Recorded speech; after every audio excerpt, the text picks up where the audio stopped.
በስመ አብ ወወልድ ወመንፈስ ቅዱስ አሐዱ አምላክ አሜን። ስሙ የተቀደሰና የተፈራ ነው። የጥበብ መጀመሪያ እግዚአብሔርን መፍራት ነው። ለሚያደርጓትም ሁሉ በጎ ማስተዋል አላቸው። እግዚአብሔርን የምትወዱ እግዚአብሔር የሚወዳችሁ የኢየሱስ ክርስቶስ ቤተሰቦች በጌታዬ በኢየሱስ ክርስቶስ ፍጹም ሰላም የአክብሮት ሰላምታዬን እያቀረብኩላችሁ በአዲስ መልክ ወደ ተዘጋጀው ትምህርት በቀጥታ እገባለሁ። የዕለቱ ትምህርታችን ርዕስ ልሳን ምንድን ነው በሚል ወቅታዊ በመንፈስ ቅዱስ የተሰጠ ጸጋን በዝርዝር የምንመለከትበት ታላቅ ትምህርት ነው።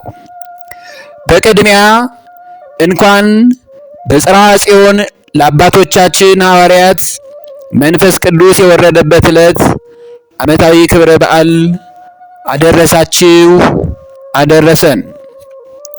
ከዚሁ ጋር አባቶቻችን ሐዋርያት በዕለተ እሑድ መንፈስ ቅዱስን እግዚአብሔር ከሰማይ ወርዶ ከተቀበሉ በኋላ በቀጥታ ወደ ቃለ እግዚአብሔር ስብከት አልገቡም።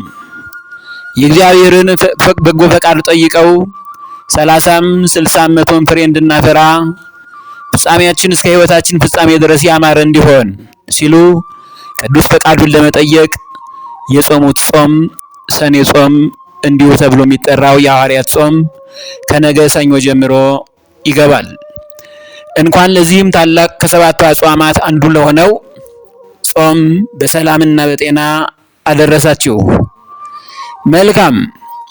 ይህች ዕለት ዕለተ እሑድ ቅዱሳን ሐዋርያት የታደሱባት፣ ጽናትን ያገኙባት፣ ጸጋ መንፈስ ቅዱስን የተላበሱባት ዕለት ናት። እንዲሁም አማናዊት ቅድስት ቤተ ክርስቲያን የልደት ቀን ዕለተ እሑድ ናት። እግዚአብሔር መንፈስ ቅዱስን አውርዶ ቅድስት ቤተ ክርስቲያንን የቀደሰበት በእውነቱ ታላቅ ምስጢራዊ ክብር ናት ይህች ዕለት። የትምህርታችን ርዕስ ልሳን ምንድን ነው በሚል ዋና አስተማሪ መልእክት ነው። ልሳን ማለት በግዕዝ ቋንቋ መግባቢያ ቋንቋ ማለት ነው በግዕዝ ሲተረጎም። ይኸውም የእግዚአብሔር የክርስቶስ አገልጋዮች የተለያዩ ልሳኖችን በመንፈስ ቅዱስ ገላጭነት ስለተሰጣቸው ታላቁ መጽሐፍ ቅዱስ የሚነግረን ስለ ልሳን መገለጥ ይህንን ነው። የሐዋርያቱ 120 ቤተሰቦች ደቀ መዛሙርት መግባቢያ ቋንቋቸው ዕብራይስጥኛ ቋንቋ ብቻ ነው። በመንፈስ ቅዱስ ስጦታ ግን ከሚነጋገሩበት ዕብራይስጥ ቋንቋቸው ሌላ 71 ቋንቋ ወይም ልሳኖች ገለጠላቸው ሲል ነው። ሌላ ምንም አይነት ትርጉም የለውም። ልሳን ማለት ባጭሩ በዚህች ዓለም የሚኖሩ ሰዎች እርስ በርሳቸው የሚግባቡባቸው ቋንቋዎች ማለት ነው። በዚህች ዓለም ሰዎች ሲኖሩ ቋንቋ የሌላቸው ሕዝብ አሉን? ቋንቋ የሌለው ሕዝብ የለም። ቋንቋ የሌላቸው ሰዎችም የሉም። በሌላም እምነት ያሉ ወገኖቻችን ልሳን ብለው የሚያሰሙት ቋንቋ ወይም ድምፅ ትርጉም የሌለው ተደራራቢ ቃላት እየደጋገሙ ሲሉ ይሰማሉ። በሚገርም ሁኔታ ግን ትርጉም የሌለው ነው። ዓለም ላይ ካሉት ቋንቋዎች የተለየና መግባቢያ ያልሆነ ድምፅ ነው። ሁሉም ክርስቲያኖች በማስተዋል ልትመረምሩት ይገባችኋል። ልሳን የሚለውን ቃላት እንደተለየ የመንፈስ ቅዱስ ስጦታ በማስመሰል እገሌ ልሳን ተገለጠለት፣ በልሳን የመናገር ጸጋ ሰጠን ብለው የሚያሰሙት ድምፅ የቋንቋውን ትርጉም ምን እንደሆነ እንኳ ማንኛውም ወገኖች አያውቁትም፣ ትርጉምም የለውም። በትክክልም ይሄን መረዳት አለብን። የቋንቋዎች መብዛትና መደበላለቅ ምንጩ ምንድን ነው? የቋንቋዎች መደበላለቅ ምንጩ የድፍረት ኃጢአት መሆኑን ከመጽሐፍ ቅዱስ መማር እንችላለን። ሙሉ ታሪኩን ኦሪት ዘፍጥረት ምዕራፍ 11 ከቁጥር 1 እስከ ቁጥር 8 ተመልከቱት። ምድርም ሁሉ በአንድ ቋንቋና በአንድ ንግግር ነበረች። ከምስራቅም ተነስተው በሄዱ ጊዜ አመፀኞች ማለት ነው፣ በሰናዖር ምድር አንድ ሜዳ አገኙ። እግዚአብሔርም አለ፣ እነሆ እነርሱ አንድ ወገን ናቸው፣ ለሁሉም አንድ ቋንቋ አላቸው ነው ያለው። ቋንቋ ሁሉ አንድ ነበረ። ይህንንም ለማድረግ ጀመሩ። አሁንም ያሰቡትን ሁሉ ለመስራት አይከለከሉም። ኑ እንውረድ፣ አንዱ ያንዱን ነገር እንዳይሰማው ቋንቋቸውን በዚያ እንደባልቀው አሉ ቅድስት ሥላሴ አብ ወልድ መንፈስ ቅዱስ። እግዚአብሔርም ከዚያ በምድር ሁሉ ላይ በተናቸው፣ ከተማይቱንም መስራት ተዉ ነው የሚለው። ይሄ ነው። ያችም ሀገር ባቢሎን ተብላለች። ባቢሎን ማለት ድብልቅልቅ ወይም የተደበላለቀ ማለት ነው። ቋንቋቸውን ደበላለቀው። ይሄ ነው። ከዚህ ጊዜ ጀምሮ ቋንቋዎች በዙ።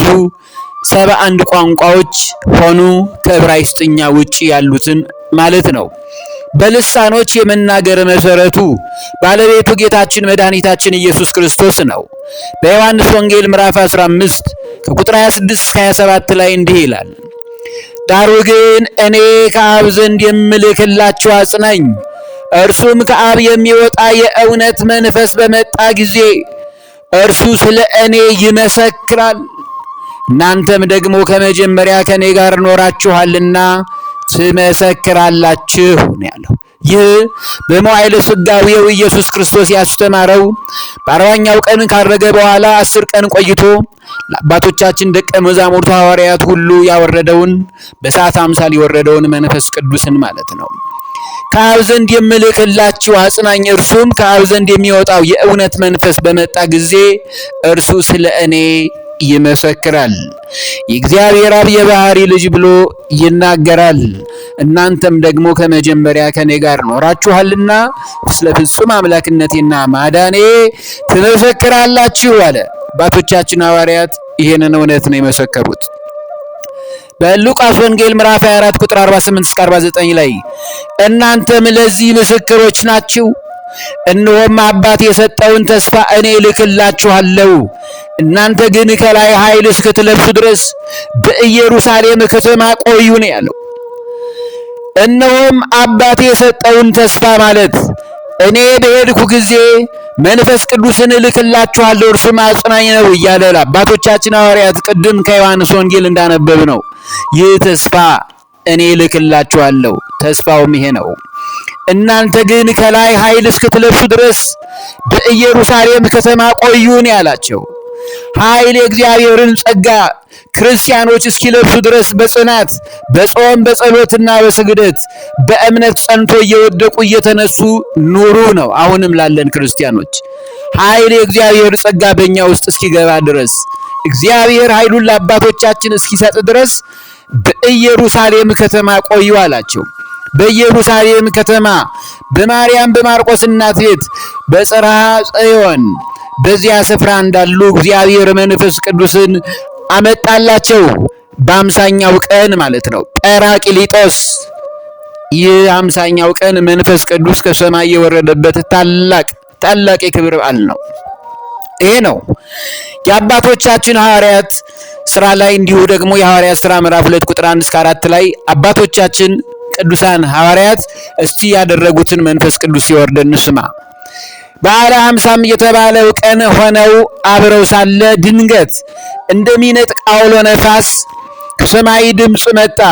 ተቀምጠው የነበሩትንም የተከፈሉ ልሳኖች ታዩአቸው በእሳት አምሳል፣ በእያንዳንዳቸው ላይ ተቀመጡባቸው። በሁሉም መንፈስ ቅዱስ ሞላባቸው።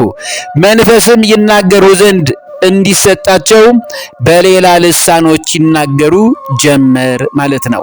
በሌላ ልሳኖች ማለት በሌላ እነርሱ ከዚህ ቀደም የማያውቋቸው ግን ቋንቋ ትርጉም ያላቸውን ቋንቋዎች ሊነጋገሩ ጀመር ነው የሚለው።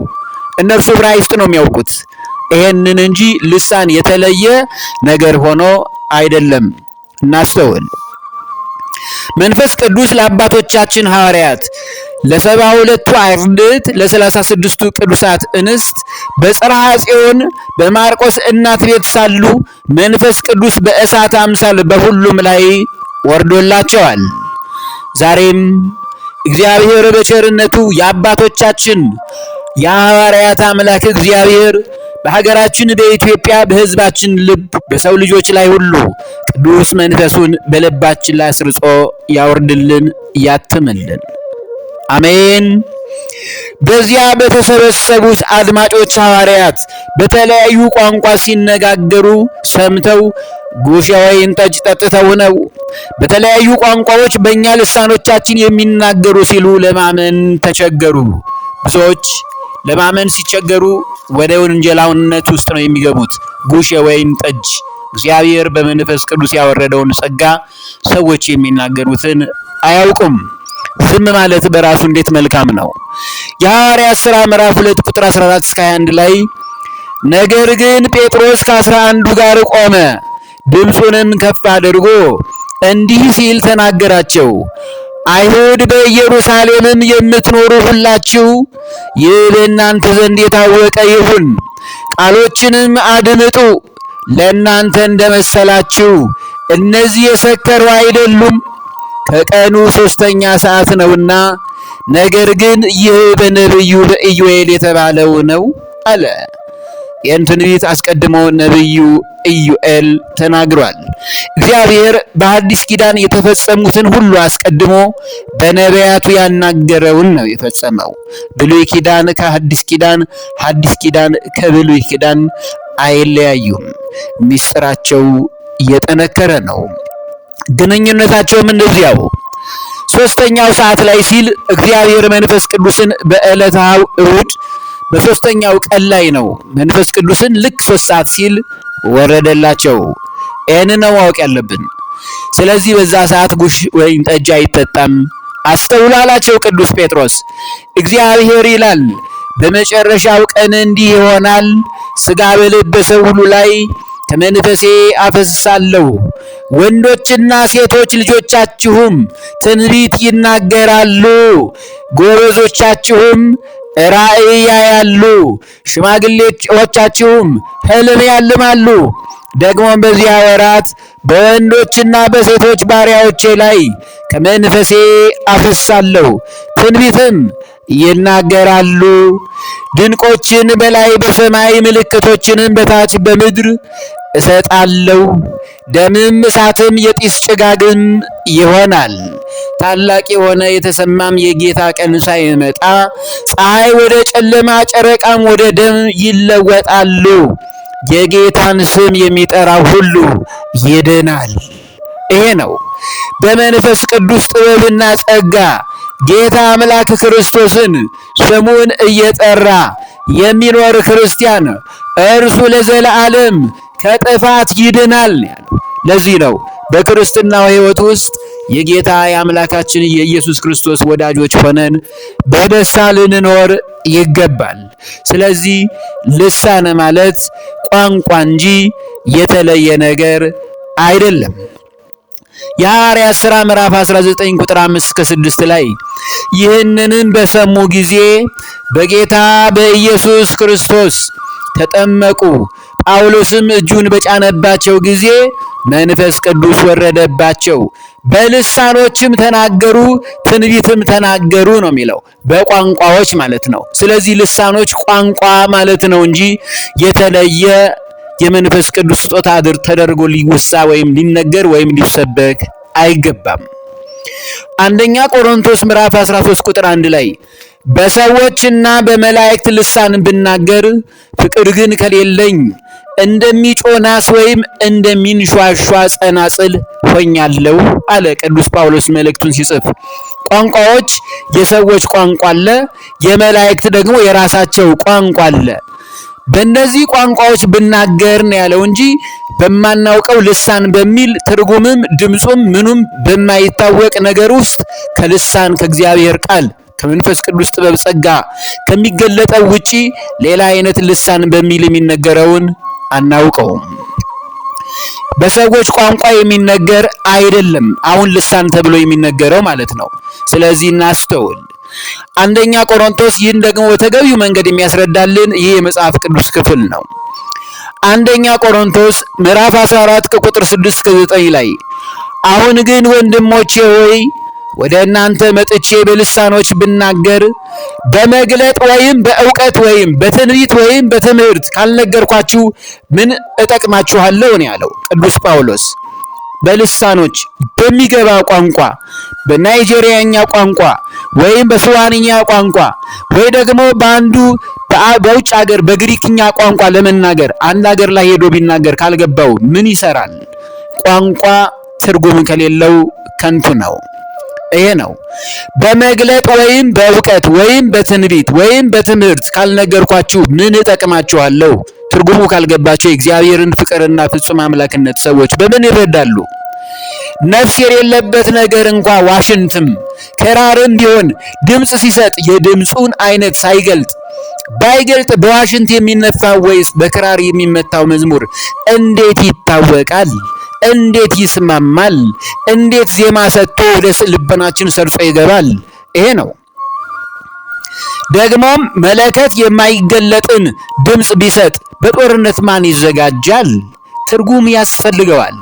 እንዲሁ እናንተ ደግሞ የተገለጠውን ቃል በአንደበት ባትናገሩ ሰዎች የምትናገሩትን እንዴት አድርገው ያስተውሉታል? እናስተውል። በሌሎች ቤተ እምነት ያላችሁ በትህትና በፍቅር ቅድስት ቤተ ክርስቲያን እንዲህ እውነቱን ታስተምራችኋለች። ዛሬ ልሳን ተብሎ የሚገለጠው ቋንቋው ትርጉም የሌለው ከሆነ በምንም ተአምር እውነተኛ የእግዚአብሔር መልእክት መሆኑን እንወቅ። ይህንን እንናገራለን፣ መንፈስ ቅዱስ ተገልጦልናል የሚሉት ሰዎችም የሚሰሙትም ትርጉሙን አያውቁትም። ለነፋስ የምትናገሩ ትሆናላችሁና ነው ያለው። ከንቱ ይሆናል። ሰዎች ትርጉሙን ካላወቁ እንዴት እግዚአብሔር ኃያል አምላክ ነው፣ እንዴት ክርስቶስ ያድናል ብለን እንሰብካለን? በምን ትርጉሙ ይታወቅ ነው? አደጋ አለው። ተጠንቀቁ። ጌታችን መድኃኒታችን ኢየሱስ ክርስቶስ ለአባቶቻችን ቅዱሳን ሐዋርያት መንፈስ ቅዱስን እንዳወረደላቸው ሁሉ ለእኛም አሁን ላለነው ለሰው ልጆች ሁሉ በልባችን ላይ መንፈስ ቅዱስን ያፍስስልን፣ ጸጋውንም ያብዛልን። አሜን። ይህ ከሆነ እውነተኛ የመንፈስ ቅዱስ ማደሪያ ስንሆን መንፈስ ቅዱስ ያወረደው እግዚአብሔር ልሳን የተባለውን ቋንቋ ገልጦ እግዚአብሔርንም እናመሰግንበታለን። የጠፉ ወገኖችንም እንዲድኑ ማድረግ ይቻላል። ከዚህ ውጪ ከሆነ ግን ከሌላ ወገን ነው። ክርስቲያኖች በዚያም በዚህም ያላችሁ ተጠንቀቁ፣ ቀኖች ክፉዎች ናቸውና ዘመኑን ዋጁ ነው ያለው። ተጠንቀቁ። አስቀድመን እንደተማርነው ልሳን ምንድነው ለተባለው ጥያቄ መልሱ ልሳን ማለት ቋንቋ ማለት ነው። ቋንቋ የሌለው ሕዝብ የለም፣ ትርጉምም የሌለው ቋንቋ የለም ነው እውነተኛው ትምህርታችን። ይኸው ነው ያስተማረን የመከረን ኤልሻዳይ ሁሉን የሚችል አምላክ አምላከ ቅዱሳን የአብርሃም አምላክ የይስሐቅ አምላክ የያዕቆብ አምላክ እግዚአብሔር አምላካችን ጌታችን መድኃኒታችን ኢየሱስ ክርስቶስ ለስም አጠራሩ ክብርና ምስጋና ለእርሱ ይሁን። አሜን። ወስብሐት ለእግዚአብሔር።